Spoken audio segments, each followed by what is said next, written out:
Hi everyone, welcome to my video Priya's well with அம்மா. இது வந்துட்டு செகண்ட் பார்ட் ஆஃப் மரவள்ளிக்கிழங்கு.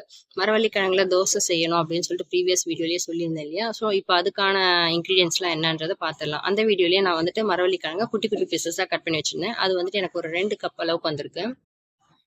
இந்த ரெசிபி பார்த்தீங்கன்னா சின்ன பிள்ளைங்களுக்கு, ஸ்கூல் போகிற பிள்ளைங்களுக்குலாம் வந்துட்டு கிட்ஸுக்கு எல்லாம் ரொம்ப பிடிக்கும். இது எப்படி பண்ணலான்றதை பார்த்துடலாம். 2 கப் அளந்து எடுத்து வச்சிருந்தேன் இல்லையா கிழங்கு, அது வந்துட்டு இப்போ ஒரு மிக்ஸி ஜாரில் சேர்த்துக்கிறேன்.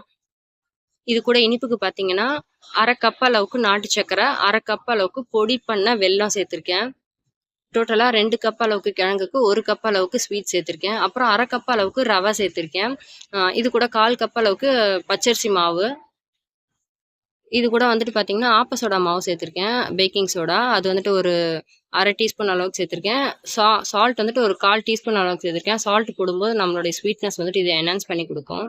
இதை வந்துட்டு தோசை மாவு பதத்துக்கு அரைக்கிறதுனால நான் இருக்கிறதுலேயே வந்துட்டு பெரிய மிக்ஸி ஜாரில் வந்துட்டு போட்டு அரைக்கிறேன். பிகாஸ் அந்த கிழங்குமே கொஞ்சம் ஹார்டாக இருக்கும் இல்லையா? ஸோ பெருசு யூஸ் பண்ணுறது தான் நமக்கு பெட்டரு. நல்லா வந்துட்டு ஒரு 1/4 கப் அளவு மட்டும் தண்ணி சேர்த்து நல்லா வந்துட்டு சாஃப்டாக நைஸாக அரைச்சிக்கணும். அதோடைய கன்சிஸ்டன்சி பாருங்கள் எப்படி இருக்குது அப்படின்னு சொல்லிட்டு.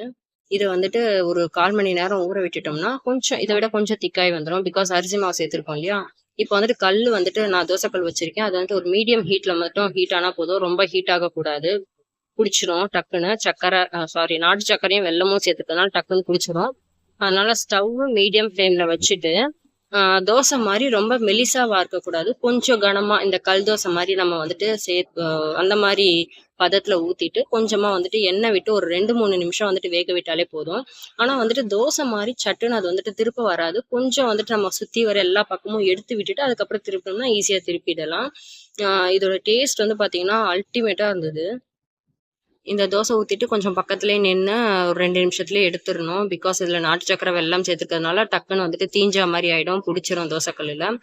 டேஸ்ட்டே வந்துட்டு மாற்றி விட்டுரும். ஸோ பக்கத்துலேயே நின்று எடுத்துடணும். இதையுமே ஒரு 2 நிமிஷம் திருப்பி போட்டேன், அந்த பக்கமும் வெந்துருச்சு. இப்போ நெக்ஸ்ட் இன்னொன்று ஊற்றுறேன் பாருங்கள்.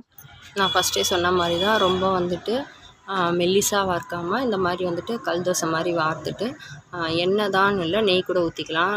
நெய் டேஸ்ட்டு பிடிக்கிறவங்க நெய் கூட ஊற்றிக்கலாம். நம்மளுடைய மாவில் வந்துட்டு நம்ம ஆப்ப சோடா சேர்த்துருந்தோம் இல்லையா? அதோடைய ரிசல்ட் வந்து பார்த்திங்கன்னா எவ்வளோ சூப்பராக வந்துட்டு அந்த பபிள்ஸ் புல்ஸாக வந்துருக்கு பார்த்திங்களா, ஓட்ட ஓட்டியாக. இதோடைய டேஸ்ட் வந்து பார்த்திங்கன்னா அவ்வளோ நல்லா இருந்தது. கிட்ஸுக்கு வந்துட்டு கொடுக்கலாம், ஸ்கூல் போகிற பிள்ளைங்களுக்கு ஸ்நாக்ஸ் பாக்ஸில் வச்சு கொடுக்கலாம், இல்லை மார்னிங் பிரேக்ஃபாஸ்ட்டாகவே கொடுக்கலாம். இது வந்துட்டு என் பசங்களுக்கு மார்னிங் பிரேக்ஃபாஸ்ட்டாக கொடுத்து அந்த ஸ்நாக்ஸ் பாக்ஸ்க்கும் எடுத்துகிட்டு போனாங்க. இதோடைய கன்சிஸ்டன்சி பார்த்தீங்கன்னா ரொம்ப சாஃப்டாக இருக்கும். இந்த சாஃப்ட்னஸ் வந்து பார்த்தீங்கன்னா டே ஃபுல்லாகவுமே மெயின்டைன் ஆகும் இதே மாதிரி. டேஸ்ட் ரொம்ப சூப்பராக இருந்தது. வீடியோ பிடிச்சிருந்ததுன்னா லைக் பண்ணிக்கோங்க. தேங்க்யூ.